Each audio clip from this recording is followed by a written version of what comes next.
নমস্কার বন্ধুরা, পিউ কিচেনে তোমাদেরকে আরেকবার স্বাগত জানিয়ে আজকে তোমাদের সাথে সুজির তৈরি খাস্তা বিস্কুট রেসিপি নিয়ে চলে এলাম। এতটাই মুচমুচে হয়েছে বন্ধুরা, বিস্কুটটা খেতেও কিন্তু অসাধারণ টেস্ট হয়েছে। তোমরা মাসখানেক জুড়ে রাখতে পারবে, বিস্কুটটা এক ফোঁটাও নরম হবে না এবং সুজির তৈরি বিস্কুট খেতে কিন্তু ভীষণ সুস্বাদু। রেসিপিটা ভালো লেগে থাকলে অবশ্যই লাইক করে দিও, বেশি বেশি করে শেয়ার করো, বিস্কুটটা যেন সকলের কাছে পৌঁছে যেতে পারে। এবং কেমন লাগলো সেটা কমেন্ট সেকশানে জানিও। আর যদি নতুন বন্ধু এসে থাকো আমার চ্যানেলে, প্লিজ চ্যানেলটিকে সাবস্ক্রাইব করে পাশে থাকা বেল আইকনটি প্রেস করে রেখো। আজকে তোমাদের সাথে সুজির তৈরি খাস্তা বিস্কুট রেসিপিটা শেয়ার করব। তার জন্য কি কি উপকরণ লাগবে চলো দেখে নিই। প্রথমেই আমি বলে রাখি, মেজারিং কাপ ছাড়াও কিন্তু মাপ করে নেওয়া যাবে। তার জন্য তোমাদের সাথে শেয়ার করছি এই স্টিপ পদ্ধতিটা। একটা ছোট বাটি নিয়ে তার মাপ অনুসারে এখানে এক বাটি আমি সুজি নিয়েছি। সুজিটা একটা বাটির মধ্যে ঢেলে নিলাম। ওই একই বাটি সমান আমি চিনি নিয়ে নিচ্ছি। মেজারিং কাপ ছাড়াও তোমরা এই পদ্ধতিতে মাপ করে নিতে পারবে, তার জন্য আমি তোমাদের সাথে শেয়ার করলাম। চিনিটা আমি গুঁড়ো করে নিয়েছি। এখন এখান থেকে আমি মাপ করে চিনিটা নিয়ে নেব। এখন চলে আসছি মেজারিং কাপের মাপ অনুসারে। তো বন্ধুরা, আশা করছি তোমরা বুঝতে পারলে। একটা বোল নিয়ে নিয়েছি, বোলের মধ্যে নিয়ে নিলাম 1 কাপ ময়দা। এখন এখানে নিয়ে নিলাম হাফ কাপ সুজি। যে সুজিটা আমি বাটিতে নিয়েছিলাম সেই বাটির পরিমাণ সুজিটা এখানে হাফ কাপ হয়েছে। হাফ কাপ সুজি নিয়ে নিলাম। যে চিনিটা আমি গুঁড়ো করে রেখেছিলাম ওইখান থেকে আমি হাফ কাপ চিনি এখানে নিয়ে নিয়েছি। 1 কাপ সমান আটা নিয়েছি, হাফ কাপ সুজি নিলাম আর হাফ কাপ নিয়ে নিলাম চিনির গুঁড়ো। আশা করছি তোমাদের বুঝতে কোথাও অসুবিধে নেই। বাড়িতে নর্মাল চিনি আছে, সেই চিনিটাই কিন্তু আমরা গুঁড়ো করে নিলেই তৈরি হয়ে যাবে পাউডার চিনি। এখন চিনিটাও আমি এর মধ্যে দিয়ে দিলাম। চিনি, সুজি আর ময়দাটা ভালো মতো আমাকে মিশিয়ে নিতে হবে।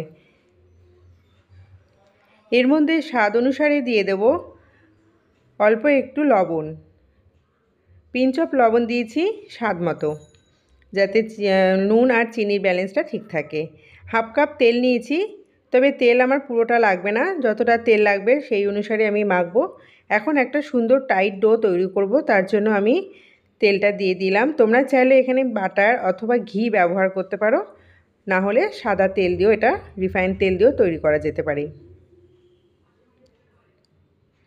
এখন সুন্দর একটা টাইট ডো আমি তৈরি করে নিচ্ছি। দেখো মুঠি তৈরি হয়ে যাচ্ছে, তার মানে ময়ামটা কিন্তু আমার ঠিকঠাক তৈরি হয়েছে। সুজির বিস্কুট একটু কিন্তু খাস্তা হবে, তার জন্য কিন্তু পারফেক্ট ময়াম দিতে হবে, তা না হলে বিস্কুটটা নরম থাকবে। আর সুজির বিস্কুট খেতে কিন্তু ভীষণ মজার, যে কোনো চায়ের সঙ্গে কফির সাথে খেতে দুর্দান্ত লাগে। এছাড়া টিফিন বক্সে ক্যারি করতে পারবে, এমনি শুধুও খেয়ে নিতে পারবে, এতটাই টেস্টি হয় সুজির বিস্কুট। একবার এই পদ্ধতিতে তোমরা বানিয়ে দেখো, ঘরে থাকা সামান্য উপকরণ দিয়ে কিন্তু এটা তৈরি করা যায়। আমার কিন্তু যে তেলটা আমি দিয়েছি সেই তেলেই আমার হয়ে গেছে, বাকি যে এক্সট্রা তেলটা আমার রয়েছে সেটা আর কোনো কাজে লাগলো না। তাই তেলটাকে আমি এখন সাইড করে নিচ্ছি। হাফ কাপের থেকে এখনও 2 টেবিল স্পুন তেল আমার বেঁচে রয়েছে। এখানে আমি হাফ বাটি জল নিয়েছি, একদম নর্মাল টেম্পারেচার জল। ওখান থেকে 2 চামচ জল আমি এখানে ব্যবহার করেছি। ডোটাকে একটু টাইট করে মাখার জন্য যতটুকু জলের আমার প্রয়োজন আমি ততটুকুই জল এখানে ব্যবহার করব। আর জলটা কিন্তু খুব অল্প অল্প দিতে হবে, চামচের মাপ অনুসারে দিতে হবে। আমি তোমাদের দেখিয়ে দিচ্ছি, প্রথমে 2 চামচ জল দিয়েছি, পরে আরও 2 চামচ জল দিলাম। এখন সুন্দর করে একটা টাইট ডো আমি তৈরি করে নিলাম। টোটাল আমার 4 চামচ জল লেগেছে। ডোটা কিন্তু ঠিক এরকম পর্যায়ে আসবে, আর ডোটা খুব একটা বেশি মাখার প্রয়োজন নেই। এখন আমি ডোটাকে 5 মিনিট মতো রেস্টে রেখে দেব। আর আমি যে হাফ বাটি জল নিয়েছি তার থেকে কিন্তু এই জলটা আমার এখনও বেঁচে আছে।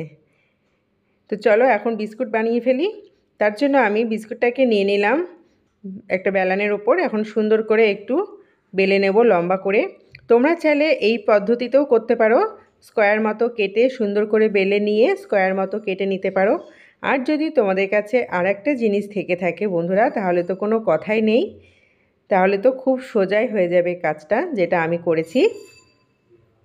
তোমরা এরকমভাবে বেলে নিয়ে চৌকো শেপ করে কেটে কেটেও কিন্তু বিস্কুট তৈরি করতে পারো। আর সাইড দিয়ে ফেটে যাচ্ছে, তার মানে বুঝতে হবে বিস্কুটটা কিন্তু আমাদের ভীষণ খাস্তা তৈরি হবে। এরকম যদি টিফিন বক্স কারোর বাড়িতে থেকে থাকে তাহলে তো কোনো কথাই নেই, খুব সহজেই কাজটা হয়ে যাবে। দেখো আমি কিভাবে করছি। আমি কিন্তু ডোটা নিয়ে নিলাম এবং সেট করে নিচ্ছি। যেহেতু এটা আমার চৌকো শেপে রয়েছে, আমি কিন্তু সুন্দর করে একটা খুন্তির সাহায্যে সেট করে নিয়েছি। দেখো, এই স্টেপটা কিন্তু খুবই সোজা। চাইলে তোমরা এরকম টিফিন বক্স যে কোনো রকম থাকলেই কিন্তু এই স্টেপটা ফলো করতে পারো। এটা কিন্তু ভীষণ উপকার, খুব সহজে কাজটা তোমাদের হয়ে যাবে। দেখো, খুন্তির সাহায্যে কিন্তু আমি এরকমভাবে সেট করে নিয়েছি। সুন্দরভাবে সেট হয়ে গেছে।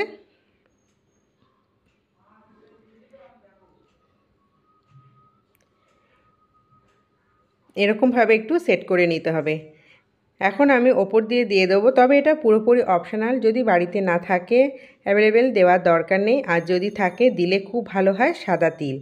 খেতে কিন্তু অসাধারণ লাগে। সুজির বিস্কুটের ওপর একটু সাদা তিল ছড়িয়ে দেবে বন্ধুরা, মুখে দিলেই কিন্তু মিলিয়ে যাবে। এতটা টেস্টি হয় সুজির বিস্কুটগুলো খেতে।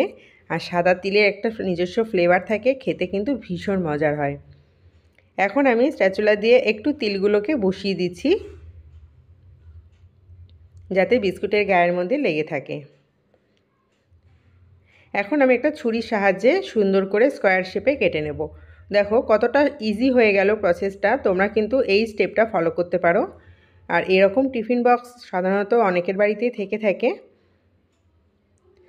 এখন যেরকম শেপ তোমাদের পছন্দ, বিস্কিটে ছোট বড় সেই রকম শেপে তোমরা কিন্তু এটা কাট করে নিতে পারো।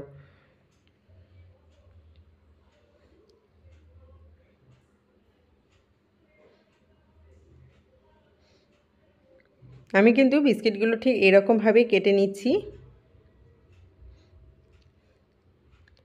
আজকের এই অথেন্টিক বিস্কুটের রেসিপিটা যদি তোমাদের ভালো লেগে থাকে অবশ্যই লাইক করে দিও বন্ধুরা, বেশি বেশি করে শেয়ার করে দিও সকলের কাছে।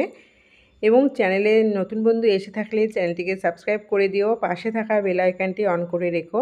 আর রেসিপিটা তোমাদের কেমন লাগলো অবশ্যই কমেন্টসে জানাতে ভুলবে না। যদি কোথাও বুঝতে অসুবিধে থাকে সেটিও আমার কমেন্টসে জানাবে বন্ধুরা। এখন আমি বিস্কিটগুলোর ওপর একটু ডিজাইন করে দেবো। চাইলে তোমরা এই পর্যায়েও এটা ভেজে নিতে পারো। একটু ডিজাইন করলে দেখতেও ভালো লাগে এবং খেতেও কিন্তু অসাধারণ টেস্ট লাগে। আমি এখন একটা ছুরি নিয়ে নিয়েছি, ছুরি দিয়ে এরকমভাবে কিন্তু তোমরা গাটা একটু কাট করে নিতে পারো। তবে ছুরির থেকে সবথেকে ভালো হয় বন্ধুরা, যেটা আমি তো করেছি সেটা হচ্ছে একটা খুন্তির সাহায্যে। খুন্তিটা দিয়ে এরকমভাবে করলে কিন্তু জিনিসটা আরও সুন্দর দেখতে লাগবে। দেখো, তো চেষ্টা করবে খুন্তি দিয়ে করা, তাহলে কিন্তু সুন্দরভাবে এটা ডিজাইনটা বসবে। তো চলো, সবকটা বিস্কিট আমি একই রকম ডিজাইনে করে নিচ্ছি।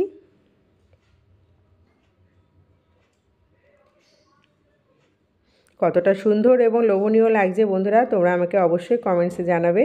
আর অবশ্যই বাড়িতে এরকম সুজির তৈরি বিস্কুট তৈরি করবে, ভীষণ মজার খেতে লাগে।